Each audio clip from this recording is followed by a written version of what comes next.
Right. So it seems people are really concerned about, when they hear about 5G and the issues, they're genuinely concerned immediately. But when we tell them about all the issues, what they really need to hear for their own state of mind really is what can we do about such a massive event that is being imposed on them by perceived forces beyond their control. Yeah, and look, it's a really good question, because what we've now learned is over the last 10 years and more, the telcos have been taking steps to block public from having a say and to make their own path as easy as possible. So, for example, they've had members on the advisory committee that have set the standards, on the government's committee that has set the interagency committee that's set the whole policy for the government, and they've changed the resource management regulations so that there's no chance for the public to have any hearing or any say on where not only the radiation itself but also the cell towers go. And I think they were hoping that they could roll out their cell towers without communities really being aware of what's been happening or what was going to happen, and just do what they liked. Yeah, without waking up in time. And New Zealand, of course, is not alone. The same tactics, the same strategy, the same virtually military campaign has been done all over the world. Exactly. We are definitely not alone with this. The whole Australia, America, Canada, England, New Zealand, very much the same sort of tactics going on, and even indeed, throughout much of the rest of the world. Yeah, and the hopeful thing is the cities that have banned it, in whatever way they manage that, whether they still retain their sovereignty to make those decisions about corporate infrastructure being put in place, or for whatever reason, there are a few cities, but not whole countries, that have managed to ban it or put a moratorium on it yet. And look, it depends on the setup of the constitution of a country and what powers local cities have, local regions have, and the overall government has as to who can make this decision. Because ultimately, if we elect them, they're supposed to represent the interests of their communities that they represent. And I say they have a fiduciary duty to the community as well, not just a sort of a technical duty, but they've actually got a duty to look after our best interests and not just to do what some international corporate wants them to do. So whether they've been overcome by stealth or just there's been so much information, they've been too busy to read it, whether they've got bad advice, who knows? But it's really, really concerning that we're as far down the path as we already are, and so many of the options that we should have to look after our own well-being and our own communities have gone. Yeah, well, that's the one of the three central worries, as I see it, is this erosion of democracy. And as you say, for whatever reason, we all know some of the mechanisms, or we probably can figure out some of the mechanisms by which governments are not behaving ethically, and the influences involved. And that's when the classic definition of fascism, of course, is the binding, or fascia, the binding of corporate interests with the facilitation of government, so that they join in their interests. And what 5G does allow, of course, is increased control and surveillance. And most governments are not averse to that idea whatsoever, whether it be the intelligence agencies, parliaments themselves, or tax department, all kinds of government agencies. They certainly would be not averse to that. Yeah, and look, one of the things I've realised working on 5G and other issues is that in New Zealand we have a lot of laws for the government to control the people, but we have very few laws at all for the people to control the government. It's a huge gap in our system. Or benchmark of a constitution, yeah. Well, yeah, that's right. We have really no effective constitution. Nowhere you can go to say, hang on, this law is not benefiting the people. If an act of parliament is passed, we're stuck with it. And there are supposed to be processes to control the way acts of parliament are passed, to give public consultation and time for different views to be considered. But sometimes those laws are passed really quickly without all the usual protections. And one example is of guns reform.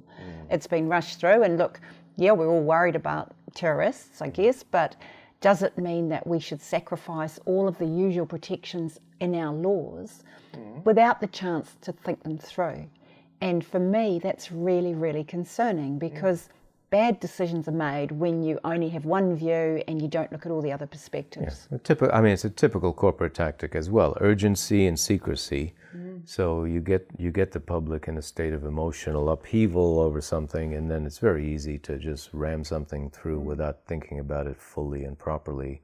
And often all of these consultations, they don't give people near enough time. No, well, the recent ones, they've only had like a very short time, a few days or weeks week or so to consult and make submissions. It's not enough time. If you're working, you've got other commitments already, and suddenly you've got to do this in your evenings and weekends, whereas you're up against someone that's been planning it for a long time, that's well funded, they've got all the resources they need, they time the publicity of it to suit themselves, and they tend to do it over Easter or Christmas or some other time when they know we're all busy and distracted.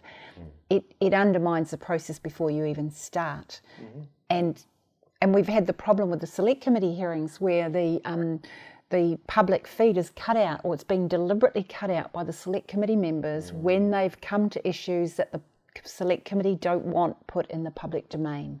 And there's some quite interesting video going around of that sort of thing. So that is so unconstitutional in my view. It is completely wrong. If we've got a process, at the very least, those that are controlling the law should stick to their own laws and stick to their own processes. So we've got that whole level with the law.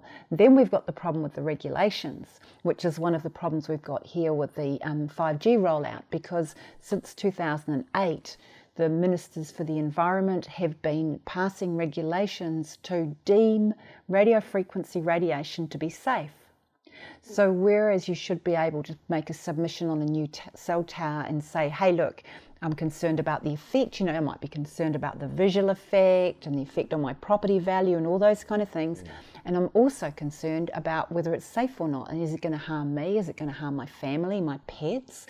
Is it going to do any damage to the bees, the trees, and all the other things? So since 2008, any emissions that comply with a very old New Zealand standard that was controversial when it was first written are deemed to be safe. Yeah, prior to even the rampant use of cell phones. I mean, this standards before anyone there was anything near the exposure there is now. Yeah. 1999 New Zealand standard NZS 2772.1, largely written by telcos and vested interests. This is standard operating procedure. I mean, if people really look at any of these controversial issues in the past decades, you will see the same standard operating procedure of how corporations get their agenda done. Yep. And it includes, in the United States, all of the regulatory agencies were actually started at the behest of the corporations, because they realized that people were getting very upset about nothing being done about things. And they actually were in damage control mode. So they said, well, let's start regulatory agencies so that it appears that things are being done, and we'll stack them with our own people and entirely fool the public that this is being taken care of. Yeah, and that's exactly what we've got with the Interagency Advisory Committee on the health effects of non-ionising radiation. One might expect a health effects advisory committee to have doctors and scientists and medical kind of people on it, but not this committee. This committee is largely made up of telco type representatives, engineer type technology people, or bureaucrats who are kind of a random representative from the Department of Labour and the Department of the SAT and everything else. Only two representative with any kind of health expertise at all, and one of them I met the other day and he said this is an extremely dysfunctional committee. I mean, when one of their own advisory members says that, we really have a problem. Yeah, and they say that the decadence of a civilization, the warning signs are the corruption of language. And we see all this legislation with names that are the exact opposite of the purpose of what the legislation is accomplishing. It's cynical. It's unbelievable. Really. It is. I mean, they basically say we're protecting against the health effects. That's what the representation is. But the actual effect is we're not protecting against the health effects at all, and we're just deeming that there are no health effects because we don't really want there to be any. Yeah, in the States, the Clean Air Act, and basically it's allowing massively more pollution than previously. You know? But so we have that situation here of no constitution on which to measure as a benchmark things. But we do have a basic understanding that if we have a representative government, what are they supposed to be representing? They're supposed to be representing our welfare in the broadest terms, the welfare of their constituents, and health is part of that. So that's an understood thing, even if it can't be pinpointed to a specific document. And when that's contravened, but 5G goes beyond even that, because now we're contravening serious human rights issues and international treaties and conventions, which supersede, as I understand, even national domestic legislation to some extent. Yeah, well, our domestic legislation is supposed to be consistent with our international obligations, and things like international human rights are so fundamental that they're basically a common international law that all states are bound by, whether they like it or not. So our laws are unlawful if they don't comply with those requirements. So we've got a Human Rights Act. The purpose of the Human Rights Act is to implement the International Declaration of Human Rights and other sorts of international rights. The problem is we've got those acts, but we've got nobody in government. We seem to have little boxes in government, and we've got one guy saying, well, I'm the communications minister, and so all I'm really looking at is the kind of wiring and how much we can charge for allocating these rights. Another guy saying, well, I'm the health man, but, you know, I'm not really so interested in the effects on people because, you know, that's not quite my thing. And we've got nobody at all on the interagency advisory committee or any of the government departments, so far as I can tell, who's looking at how the science matches with the law and the legal obligations. There's a massive gap. And it was quite promising in a way, because when we met, when Professor Lazinski was here, he, Dr. Redmayne and myself met with 3 representatives of the government, and they sat down. At the start, they just kind of sat there. But halfway through, they started taking notes. And they started taking notes when I was saying about, well, how do you reconcile your test of science and health with your human rights obligations? And it was like no one had ever heard of this before.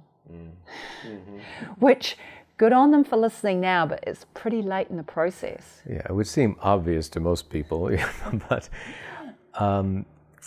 Well, you see, when you look at the way they talk about it, when they define health effects with ICNIRP, which is the international organisation which advises our government, private organisation, hand-picked members, it's an NGO, basically. It is. It's an NGO of corporate telco type people. And they defined a health effect, not how you and I would define a health effect. They define a sort of a health effect as a serious effect that's proven by repeated studies and accepted, and we understand the mechanism of the harm and all sorts of other things. And anything that doesn't meet that threshold for them is not a health effect. So they can quite happily put out all these lovely publications saying there are no health effects from radiation. And yet, if you ask anybody that lives near a cell tower or suffers from electrosensitivity or any of the other confusion and difficulty they have thinking, learning, reading, writing, memorising things after exposure to radiation, they clearly have health effects. But the definition that the government use or the NGOs use does not match the legal definition under the Human Rights Act. And we've got a major problem there. It's a major problem, but it is an opportunity to start to turn this around, because we're looking at the ground that they have avoided looking at. Yeah.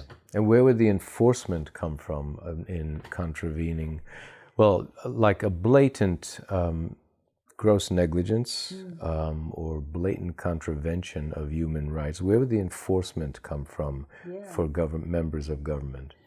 It's difficult as well, because although we have lots of laws, it's normally the government that enforces the laws. They're the starting point.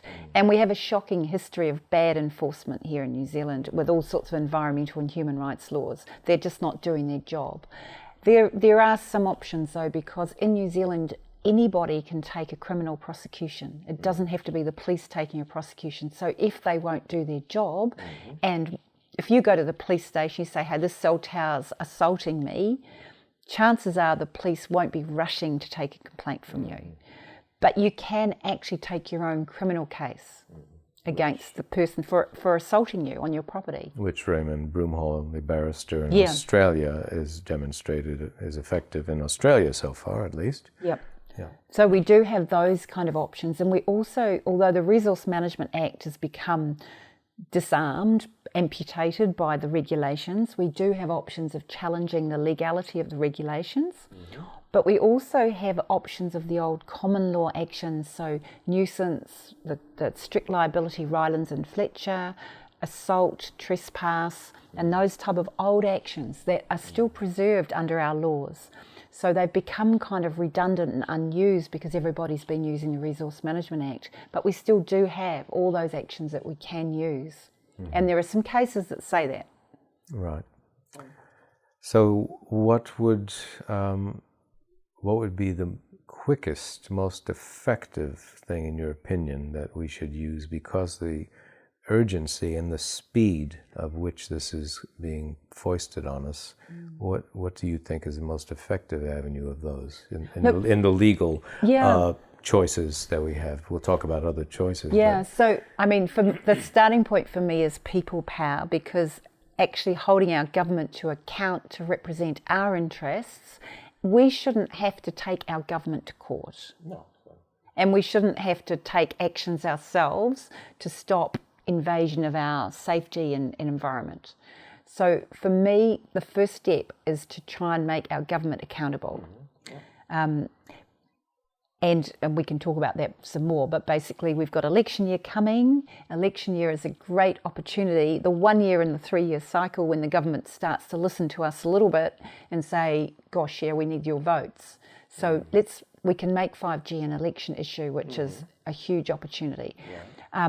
Up until then, we need to somehow get our government listening. And I say the election issue now, because if they know it's going to be an election issue, we've got more chance to get them to listen to us now. Because if they know that we're going to vote them out, if they don't listen to us on 5G, it would make sense for them to listen now and postpone the rollout of the broadband spectrum, because the government's planning an auction of the new microwave frequencies spectrums for telcos, and the telcos are just expecting it's a done deal. But until it's been done, it's not a done deal.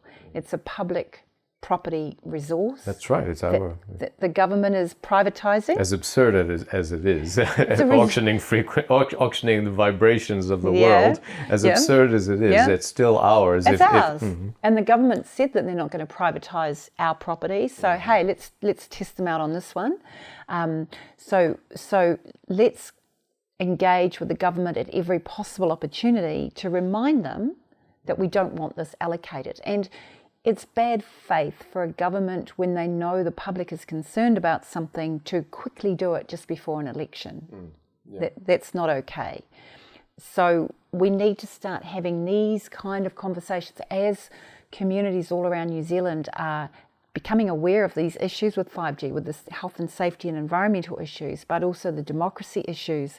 We've now got large numbers of people, and rapidly increasing numbers of people all around New Zealand, who can go to their local MP, go to their local councils, speak out nationally at different events and say, hey, stop, we don't want this.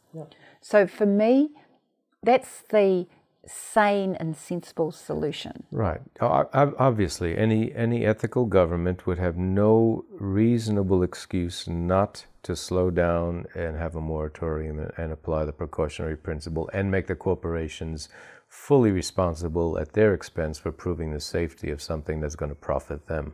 I mean, there's no logical argument against that. There's no, and especially we're not necessarily saying stop it forever.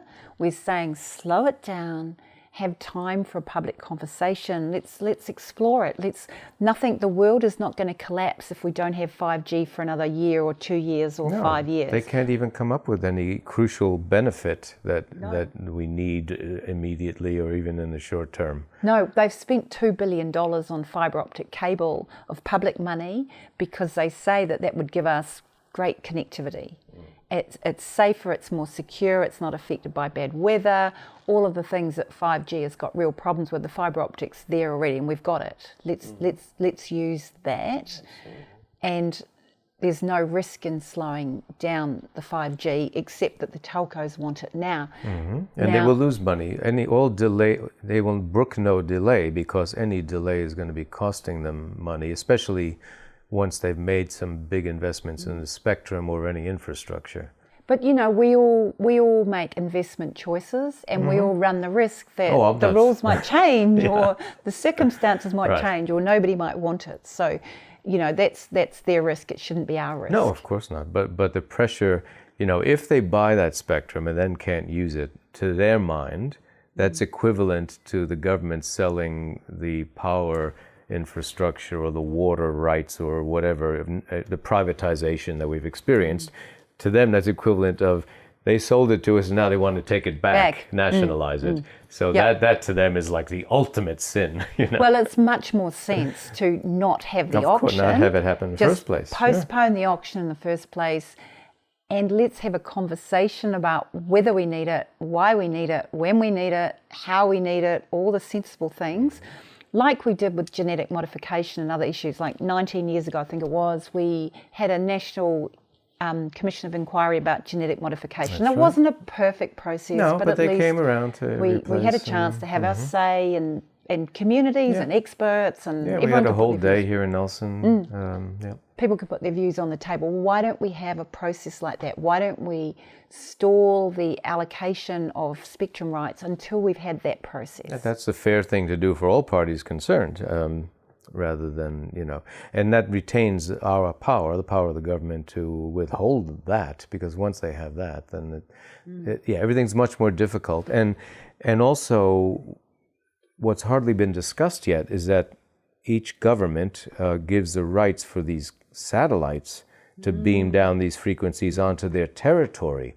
Now, I haven't heard much discussion about when or how the government is giving permission for that to happen, because Elon Musk already has 140 satellites up there, and other companies putting them up as well. And so that is a real worry, because that cannot be permitted. No. Well, I've seen information that suggests that the New Zealand government has bought into some kind of international agreement to let some of these satellites be launched here in New Zealand. Well, that's true too. We have our own launching pad. But my view is, if they went through that process without a public mandate, and certainly based on incorrect information about the safety, the risks for environment and people, then that international agreement must be cancelled. Come back out of that agreement, say, no, we were misled into entering this. This is not what our people want. We had no mandate to do this. Now let's, again, postpone all that process, because if you put satellites up in the air, they're not just affecting us, they're affecting everybody. And as New Zealand, surely we want to be a responsible country. We don't want to be party to some contamination of our atmosphere and causing harm to others. So we've got a responsibility, actually, not just it's a clear obligation, I believe, that our government must act ethically, legally, and with mandate before it does something like that can cause harm. And it must be fully informed. It's clearly not fully informed about the decisions that it's been making.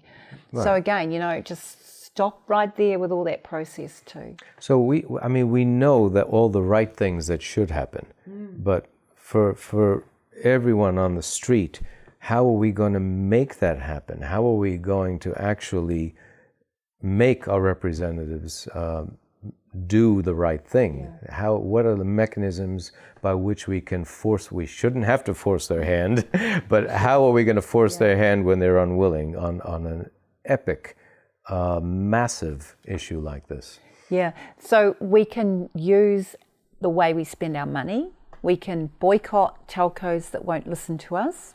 That's right. And there's a spreadsheet of alternatives for everybody Yep. on 5G.org. And Other we can companies they can go to. cut back on using our mobile devices and go back to our landline, hardwired wherever possible, which is good for our health and environment anyway. We don't need to do everything. We've just gotten bad habits because we've all been told it's safe and it's convenient, and we're actually not thinking. But I've always said, if your cell phone emitted a smelly green smoke every time you used it, you would not be randomly using it. But think about the radiation that's coming out of it. And if you're in any doubt about that, get an old transistor radio on AM, turn it on, hold it near your cell phone, hold it near your Wi-Fi, hold it near your TV, near your LED lights. You hear the interference. Pretty much where there's interference with that is interference with your body. Of course. The insidiousness of all of the major things we've fought against in New Zealand and elsewhere is the invisibility of it. I mean, of nuclear radio, whether it's ionizing radiation or what they call non-ionizing, but which is the microwaves, or whether it's genetic engineering or any of the other things that are invisible, and we tend to just be in denial. Yeah, well, it's invisible, and the effects aren't immediate. No, exactly. What we do now may take 10, 20, 30 years before it shows up in harm, just like with tobacco and lung cancer. If we knew, we should learn from what we learned on those other things, that it's only going to get worse. They never say, oh, we think this might be dangerous, and 5 years or 10 years later they come out, actually it's totally safe. It never, when you've done the research, it's always more harmful than what they expected. Sure, and the more assaults there are, the harder it is for anyone to prove what actually caused, which one of those things caused the harm. And it often is the combination, and one is the final straw, the tipping point of the rest. So the first thing we can do is take control of our own decisions and how we spend our money and how we use technology. That sends a signal, because that's all they respond to. You know, are we going to lose money on this or not? And actively tell them, we are no longer using your service because we don't want 5G and you're not listening to us, and we're going to another provider that is listening to us and isn't committed to 5G. And if they get 1,000 people, 10,000, 100,000, 1 million people changing contracts, I'm pretty sure they'll start listening. And that encourages the other companies not to go there either. Exactly, because they've suddenly picked up all these new clients. So that's that. So the boycott is something that certainly each person has individual power to do, you know, even if it's just you for a start. It's something you can do, and it's certainly effective to a certain level. Forcing the hand for a moratorium and the application of a precautionary principle. We do have the election, but that's kind of too late, really. We need to stall it until then. So that's where I see the urgency of applying notices of liability. You know, in the end, how much water these things hold and how much enforcement is possible is a moot issue right now. The issue right now is making them, you know, putting a bit of fear into their heart that this can come back and really bite them seriously. Exactly. And for them to think about that. Even if they're not going to think about our health and welfare, then let's make it a self-interest issue for these people. Well, what it does is it formally puts them on notice that we believe there is a health risk, and we do not consent to this radiation being transmitted onto our properties, and you are on notice, and we have our options as to what follow-up action we will take against you, and not just you as a corporate, but you as an individual. So it has to be individual. I mean, corporate is, you know. They just disappear back to wherever. The immunity of limited liability, you know. It's just... So that is definitely worth doing, and the type of model where you get a letter from your doctor explaining the health effects, and I believe also a letter from your vet, the health effects for your pets, because in New Zealand we've got this interesting situation with accident compensation laws, so we can't sue for personal injury. And it should be a separate issue from trespass, but it's a lot more weight if you can actually sue for the harm caused. Well, you're talking about civil suits. Civil suits, So I say put them on notice of all of it. And if you've got a pet that's sensitive to radiation, they clearly are, because I've just witnessed it myself down in Frankton outside a cell tower there. Get your vet to write a letter as well that my pet is distressed from this. Yeah, and your pet isn't having an imaginary fear of this thing. No, it's not either. Well, that is an interesting one too, though, because under the Human Rights Act, any harm must be protected against. And it specifically says physiological, psychological, and any combination. So this whole thing we've had with electrosensitivity, is it real? Is it imagined? How do you test for it? That's actually all a red herring, because if somebody is concerned about radiation, that in itself is an effect. Yeah, of course. If someone wants to put a nuclear power plant in your neighborhood, you don't have to prove that how bad the emissions are. You just have to say, this is stressing out my life. Yeah, exactly. And that's how it should be. So those laws are not perfect, but they're there. There's enough there that we can put them on notice of criminal harm, civil harm. We don't want it. There's no consent. And if a lot of people do that, the telcos would have to start being nervous. Yeah, we must set the precedence and start doing it as it's been done in Australia. I understand Raymond Broomhall has had hundreds of successes on towers and smart meters. And so we need to urgently start doing that, and we certainly can. So that's a pretty fast-acting measure, I think. It is, and it's at least you better go back and have another think about your risk on this. You better notify your insurers, if you've got insurers, Mr. Telco. I don't think they do have insurers for human harm, because my research shows that they can't get any insurance because the harm is too great. Yeah, just like nuclear. Well, what ends up happening, like with nuclear in the States, is that no one, of course, will insure it. Not in the wildest dreams would they ever insure something like that. And so the taxpayer basically pays for damages that eventuate from the crazy technology. So we don't want that to happen either. But I'm thinking that actually one of our group had the idea that we should actually write to health insurance companies and say, I want to be insured against the effects of EMFs. Yeah, see what they say. And get an official response. Yeah, good idea. Why not? Yeah. It's not my idea, but it's a good idea. And the other thing is writing to Treasury and to the Auditor General, because Treasury is responsible about how money is spent in New Zealand, and the Auditor General has also got responsibilities for how governments act and whether they're acting lawfully and responsibly. Write to them and ask them what analysis has been done about the risks and who pays if this harm is caused. And the other one is ACC, because if people get harm from radiation, they can't work anymore, ACC is going to be liable. People in home occupations, people in other offices, they're getting electrosensitive or whatever. Yep. And this someone's going to be the brunt of all this. Yeah, and it'll be a taxpayer often, but I mean, we need to really pursue that occupational health and safety angle, because that's very important. And even if the normal person could avoid this, which they won't, people in the workplace will be even more affected and massively more affected, because these transmitters will be right in the workplace. Yeah. Well, it's like, for example, the police. I don't know how the police have got away with taking landline phones out of their system and giving all their policemen cell phones only and expecting them just to use cell phones that they carry on their body with all sorts of other equipment. It's unbelievable EMFs that are strapped to their body. Exactly. The risk for them. And under health and safety laws, you don't just have to protect against established definite harm, you have to protect against identified risk, which is a really different test. It doesn't match up at all with the New Zealand standard.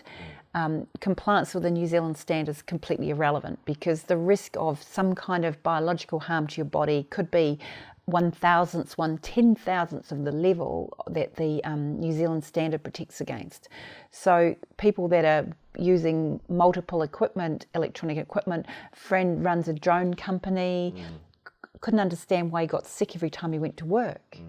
Loved his work, but just felt terrible every time he walked in the door. And I said, well, what about the radiation? He said, I've never heard about that. Hardwired everything, took out all the Wi-Fi, and suddenly feels okay again at work.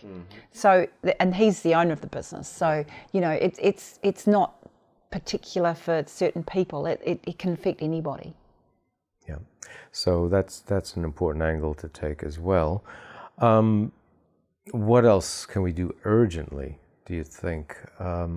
We have boycotts, if we can get this moratorium happening, notice of liability. Yeah. So sharing good information is really important, because there's been a big propaganda campaign to tell us, you know, these phones are wonderful and all this technology is going to be amazing. We'll all be able to have the vet operate on our dog and remotely and all. You know, really? Why can't they do it in their surgery anyway? So we've had this big propaganda campaign, and we've had a lot of false information claiming that radiation is safe when clearly it isn't. So a lot of it is crowdsourcing the expertise that we have got from New Zealand and from around the world to share that information, so people have got good, reliable information instead of the propaganda from the telcos. And what's now happened, first the telcos were kind of just secretly doing their own thing undercover as much as they could, but as the communities become aware and quite effective, the telcos have moved on to a new strategy, which is to basically rubbish scaremongering what anyone says, exactly, and trying to put pressure on the government to write to suppress the opinion of the people. Unbelievable stuff. So so what we need to do is to counter that false information and put reliable information back out there, so people can get a better understanding of the risks and how to respond to all this false information. So if they're having a conversation with their employer or their family or their children, no, it's not safe, actually, because we don't know, but all the red flags are up that it's dangerous. And we should be mindfully using our technology. We should be careful about how we use it. But education is so important. That was our first big hurdle, and that is a good point. When people say, "What can I do?" Well, the first thing you do is talk to everybody about it. Alert your neighbors, your family, your friends, your community. That's probably the most important. Everything else will come out of that. There will be people with skills and knowledge and networks will come forward once they know about it. But that's the first absolute step awareness that anybody can do. And that's exactly what has been happening. So I've been talking around New Zealand to different towns where one or two people have said, "Hey, can you come and talk to us about 5G?" And then they've told a few friends, and they've told a few networks from there. And we're getting like between around 65 and 100 people at meetings from Golden Bay, Taupo, Tauranga, Whangarei, all over New Zealand. Just these people are coming. And when they start to listen, and sometimes they're quite skeptical when they arrive, but when they start to get the information, they get quite concerned. And always the question is, what can we do? So, which is why we're saying this is what you can do. But one thing I always say is, look, please, one thing you can do is go away and tell 10 other people, and ask them to each tell 10 other people and share the information, because you are not going to get this information on mainstream media. You're not going to get it through the government.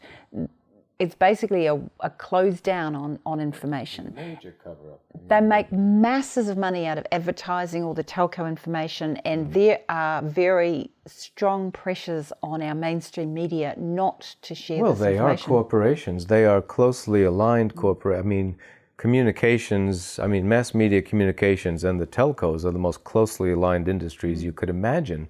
So this is the first time. There were always reporters and investigative journalists who could report on nuclear or the Vietnam War or whatever, because they weren't in bed with the issue. Mass media is in bed with this issue, so it is the most massive cover-up ever, the most successful cover-up till now.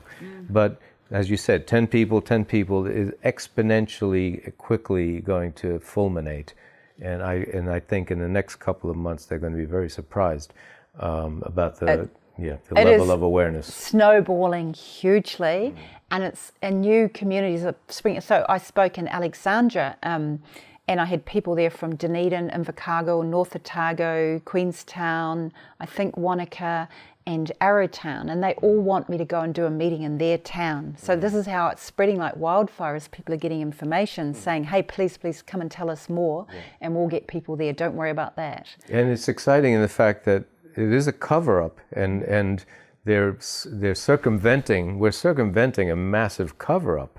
So that gets people pretty wild too. It is, exactly. Our health, our environment, and our democracy. I mean, what more can you cover up than these things? We're in a very, it's a turning point time, because the corporations, in their arrogance and assumed power that they think they have, they've gotten to the point of massive hubris. This is an Achilles heel, because now they're so enamored of power and control as well as money that they're overstepping any reasonable perception of what people will take, what their spirits and what they will actually put up with, and like all tyrants do. And so they're at a critical point now, and people need to realize this isn't just about 5G. It's not just about, because 5G is just one thing. Next year they can come out with some other lunacy, and the year after that we're continually fighting these boils, these symptoms on the surface, but these are symptoms of a core corruption of institutions that are past their due date. We can no longer have that kind of institution corrupting freedom and democracy and health and the human spirit. Exactly, and we know it in our heart. We know that's why so many people are mentally unwell, physically unwell, frustrated, opting out of society because they don't belong. But when you actually get into it, none of us belong to this kind of culture, because the culture that we've been told that we want is not a humanity type of focused culture. It's a malaise. It's a serious malaise that, when it's unconscious, is just as damaging to your mind and health, even if you haven't identified it intellectually yet. It's, you can't have well-being. It's like, you adapt to a sick society. No, it doesn't work that way. You can't adapt to a sick society and be well. You make do the best you can, but you why am I feeling so tired? Coping. It's just coping, and then people seek to self-medicate in order to cope, and the problems get worse and worse. And so this is a turning point, I think, in human consciousness and societal institutions and how they function. And I think that this corporate monster that it's become, on a level, that institution is realizing their days are numbered. And they're going to fight back, because they're fighting for their survival and we're fighting for our survival, and it's all come to a big head with 5G, and we really do. We have to win this one. We have to. It's our survival. Well, not just the biosphere, period. We have to work out our priorities, what is most important for us, and it's got to be our health and our environment, our clean air, safe water, all the basics. If we haven't got the basics, we got nothing. We've been so sidetracked thinking about all this wonderful technology and this and that and all these things that we think we need, and we've kind of forgotten the basics. So we got health, and we have this corporate tyranny, and then we've got this future vision that is being foisted on us. And all we have to do is look at what the situation the Chinese people are in right now. That's all we have to look at, because this is the vision that these technocrats and these power-addicted people are trying to convince us that this is our future. And all you have to look at is it doesn't have to be a politically tyrannical government to impose this, because there's plenty people in the West who would be happy with that kind of control of the population.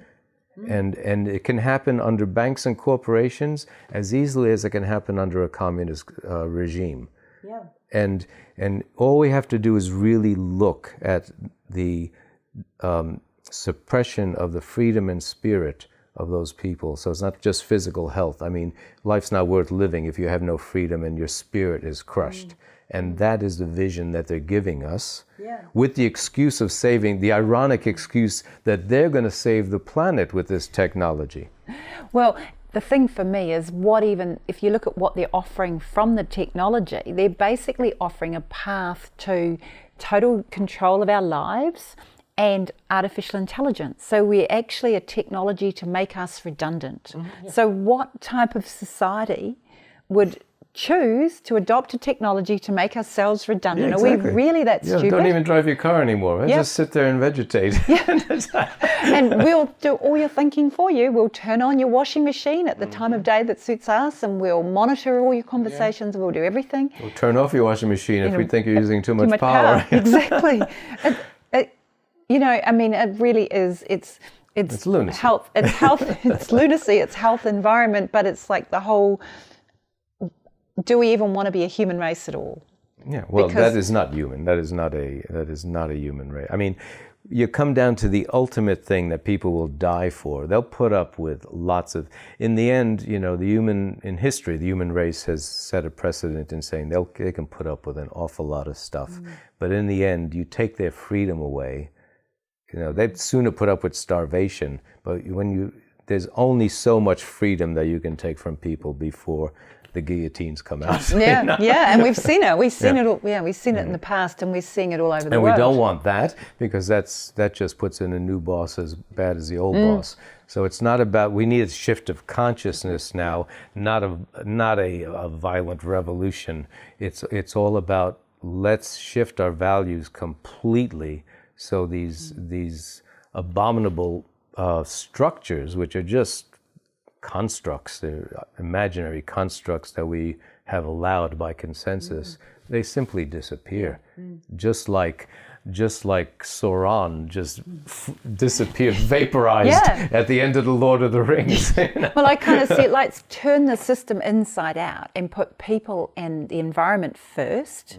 And if a law doesn't benefit people and the environment, well, get rid of it. And if a law doesn't make the decision makers accountable for looking after people and environment, well, let's get a law that does. So let's change the whole focus. Instead of all the laws controlling the people, let's have it the other way around. Let's have a vision of what we do want. That's our vision, not some corporate vision. And then let's make our system achieve that. Let's take all the steps we need and start working back the other way. And I think you're right. I think it's just like the tide's coming in. Well, it's time for the tide to turn and go out, and we'll just take back our ground, take back our power. And on some level, everyone feels that this is happening. I mean, in many traditions, the Hindu tradition, the Hopi Indians, many traditions, this is the end of a major cycle. I mean, we can see it. We can see the most awful things happening and overlapping with the most wonderful consciousness at the same time. And on some level, I think everyone knows this is where we are. And groups are, the good news, groups are getting aware, and they are connecting together. And Indigenous people are starting to feel their power and connecting. All around the world, different groups are connecting. So there's a lot of good stuff starting to come back together already. And we're starting to talk. I mean, we've almost lost the language of values and ethics. All we've had is this kind of user pays money economy.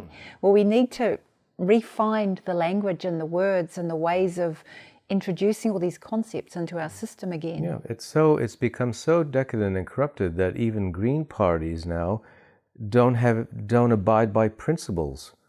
It's like principles are not negotiable, But now all of a sudden they're negotiable, or they don't make any, or a stance taken makes no sense with an environmental party or an ecological party. Yeah, there's no coherency in what they do. I totally agree.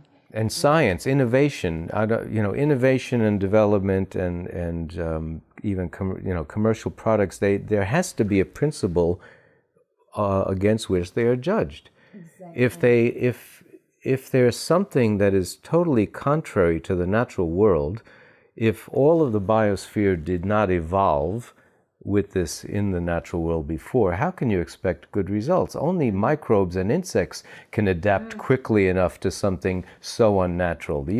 Well, we see it all the time with the 1080 poison drops. If you change an ecosystem, you select for the fastest adapter. And whether it's putting poison on the bush, and what happens is first you kill pretty much everything, but what comes back the fastest are the rats and the cockroaches. And microbes, mutated microbes, because of their life cycle, they can go through 100 generations in no time. And then if you look at it at a different level with a revolution in the countries where there's been a revolution, often the people get so frustrated and there's a revolution, but what happens is you get some lunatic dictator coming in because he's the fastest adapter. So what we need, in my view, is a community view that we actually start talking about what we do want and starting to plan for the future and plan how we can work to get those things. It's vision. It is a vision. The irony of these screens is that they are implanting their vision. The screen is a vision which that we're implanting semi-somnambulistically into our realm of possibilities instead of having our own vision. And our own collective vision. I mean, we're all going to have our own individual preferences and things. That's great, but I believe that most people are good, and most people want to be fair, and most people want to have a good world for themselves, their children, their grandchildren. And they want it to be clean and healthy and safe and all positive things. But we're not even prioritizing. We're not even prioritizing any of those things. Well, human beings are what they are. We have Carl Jung's shadow. We have two sides to ourselves. Of course, there are those few, that tiny percentage of true sick puppies, the real psychopaths in the world. That's a given. But they're very few. Most people are decent or can be guided along a decent path, because we both have the possibility to be good and evil. But our institutions now have become so decadent that they only foster the low consciousness side of humanity. And it's basically they select for the worst of everything. And if you work, say, for a government department and you don't like what they're doing and you speak up, you should be a hero. But under the system we've got at the moment, you're fired or a corporation, or restructured.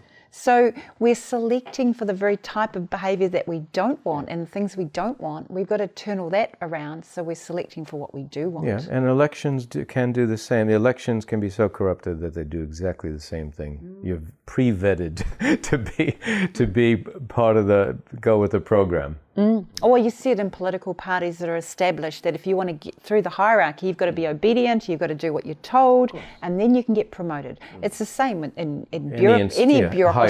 Any hierarchical structure. Unless you've got a really clear vision about how you want it that you can measure everything against and knock out the failings, it distorts off in the wrong direction.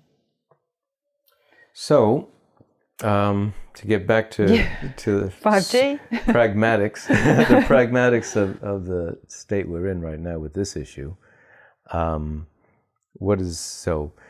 The most important thing, we're still in the awareness phase, and people really have to keep talking it up quickly. And as we said, many good things will come out of that automatically without us doing anything in particular. But boycotting and protesting is certainly it's a way to raise awareness as well, and raise the awareness of the corporations that this can have a negative impact financially as well. I'm still not clear on how we can get more traction on getting this moratorium and precautionary principle with the government. I think we're going to have to take legal action, and it's not ever easy going to court, and it takes a lot of organisation and commitment. But I don't think at this stage we've got any choice. We have to challenge the legality of the regulations, because the regulations are not achieving sustainable management.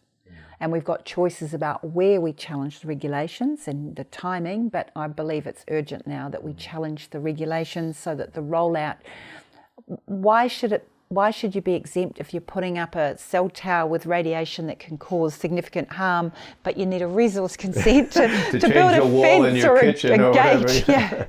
I mean, it's complete nonsense. So I think we've got to get that back on a level playing field, so that there are some rules about what people can do and holding the system to account. And how will that happen? Who's going to do that? How will that happen quickly? Yeah, so we've got a team that's coming together. what's great about all this is communities are coming together, and as you said, you go to a meeting and someone will come up to you and go, well, look, actually I'm an electrical engineer and I've got all this information about whatever, and someone else, I'm a lawyer and I can help with this, and I'm a scientist and I can help with that, and I've got some money, I'm happy to put some money into a pool to help. So every time you have a meeting, you get all these different skills coming together, and we're pretty well organised locally now that each community springing up like mushrooms, 5G awareness groups.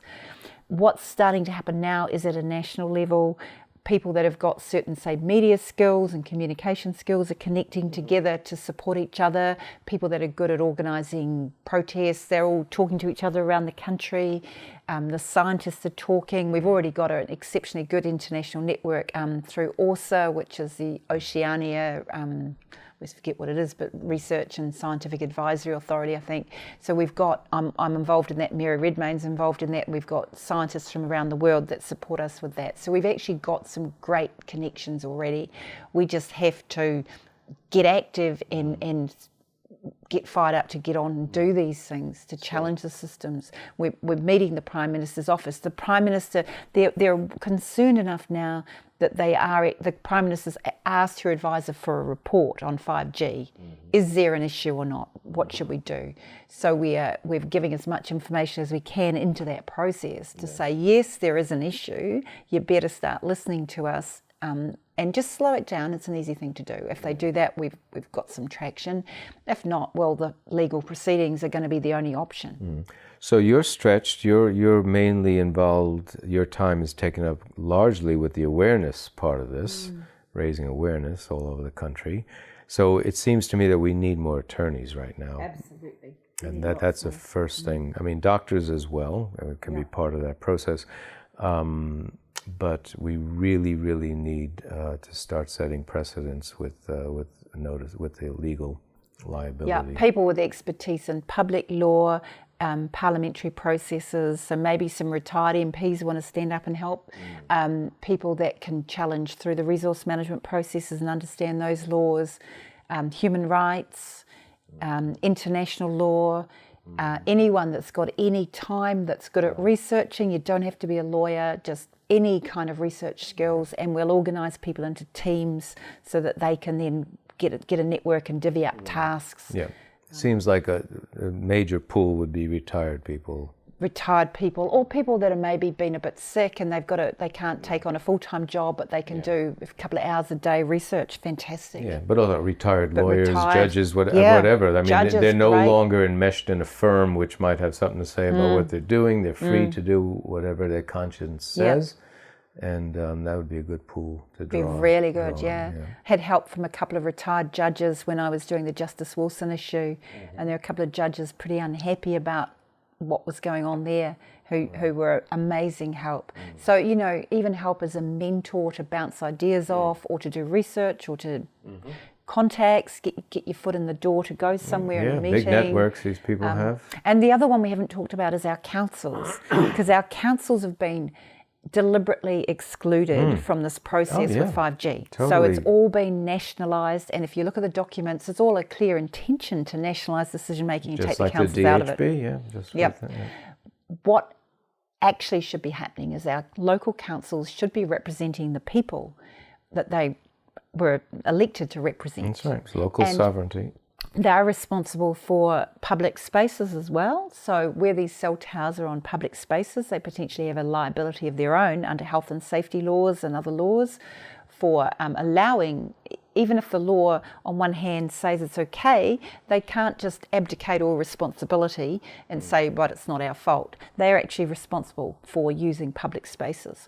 So we need to engage with our councils, and our councils should be our friends. And we've already got a lot of councillors coming forward around New Zealand, and communities that have been quite active engaging with their councils. And saying, yeah, this is not right how it is. And so the councils are quite a powerful lobby force to go to central government and say, look, well, we need a role in this. You've breached your obligations to us. We're getting under a lot of pressure from our people. We need to slow this down and have another look at it. Yeah, we do want to cooperate, and we do want to keep it, you know, as a joint effort with our councillors, as it should be. But on the other hand, when some councillors seek to wash their hands of the situation by saying it's now out of our hands and the legislation says we can't do anything about it, that's not good enough, because just like any law can be just or unjust, and unjust laws must be resisted.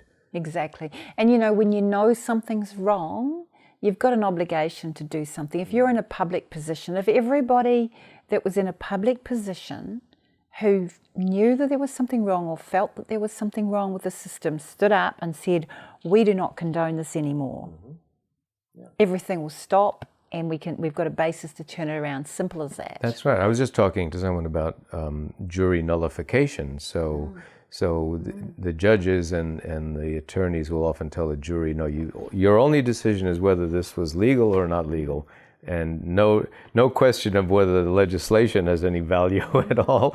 So and the jury system allows people to say, well, I don't really care whether it's legal or illegal. We're still going to give a verdict of innocent because the law is unjust, and you nullify the law. Exactly. And if that happened consistently, the law is just totally castrated. Yep. You know? Well, that's exactly what we were going to do with medicinal cannabis, where the green fairies were charged. Let's have a jury trial. Let's see what the jury thinks. Let's give some power back to the people to say what should the law be and how should this be implemented. Right. And so far we haven't got that far because the judges have seen the writing on the wall, and all my clients this year have got discharges without conviction, so they haven't needed to have a hearing. But that's the other option. Give the power back to the people. Use what threads of democracy we've got, and build them together to give us power back again.